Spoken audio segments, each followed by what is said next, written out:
पाठ 11वा. कठीण समय येता. लेखक मनोहर भोसले.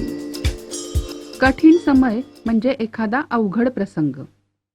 या कथेमधील लोक अशाच एका अवघड प्रसंगाला कसे सामोरे गेले ते आता आपण बघायचंय.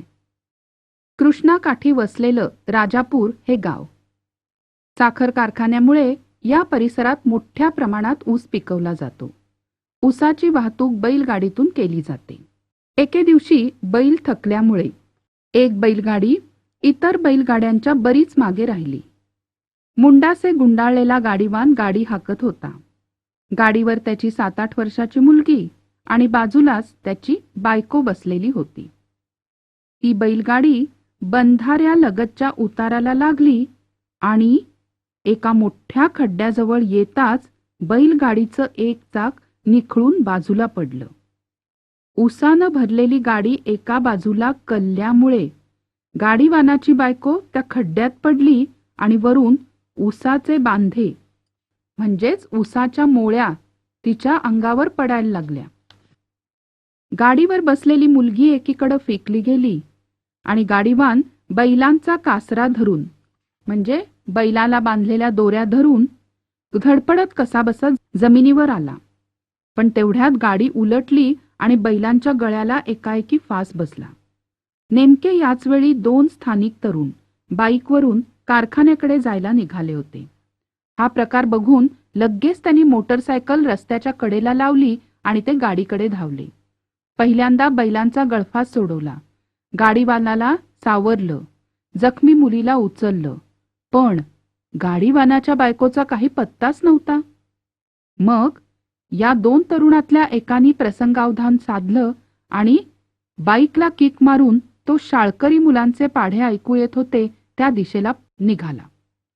शाळेच्या पायरीशी बाईक लावून थेट वर्गात गुरुजींच्या समोर हात जोडून उभा राहिला.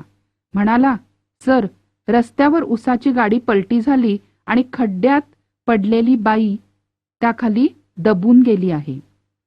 जर तुम्ही मुलांना पाठवलं तर तिच्या अंगावरच्या उसाच्या मोळ्या उचलता येतील आणि बाईचा जीव वाचेल. शिक्षकांनी लगेच मुलांना बाहेर पडायला सांगितलं आणि सगळे घटनास्थळाकडे गेले. गाडीजवळ येताच दोन्हीकडील वाहनं अडवण्यासाठी 4-4 मुलांनी रस्त्यावर आडवी साखळी केली. बाकीच्यांनी शिक्षकांच्या मार्गदर्शनाने दोरखंड बांधून आधी गाडी सरळ केली. काही मुलं भराभरा उसाच्या मोळ्या उचलायला लागली. अखेर खूप कष्टाने गाडीवानाच्या बायकोला खड्ड्यातून बाहेर काढता आलं. मग काहींनी बाईंच्या हातापायाचे तळवे घासले. एका मुलीने तोंडाद्वारे कृत्रिम श्वासोच्छवास सुरू करायचा प्रयत्न चालवला. एका विद्यार्थ्यांनी कापसाच्या बोळ्यांनी आयोडीन लावून बाईंच्या जखमा स्वच्छ केल्या. इतक्यात एक सुमो गाडी रस्त्याने आली. त्यांनी प्रसंगाचं गांभीर्य जाणलं आणि आपली गाडी ॲम्ब्युलन्स प्रमाणे वापरायला दिली. मग काही लोक ग्रामीण रुग्णालयाकडे निघाले.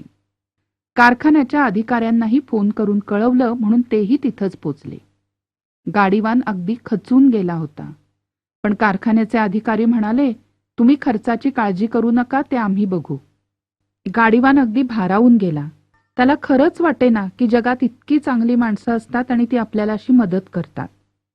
ज्या 2 तरुणांनी मदत केली ते पत्रकार होते.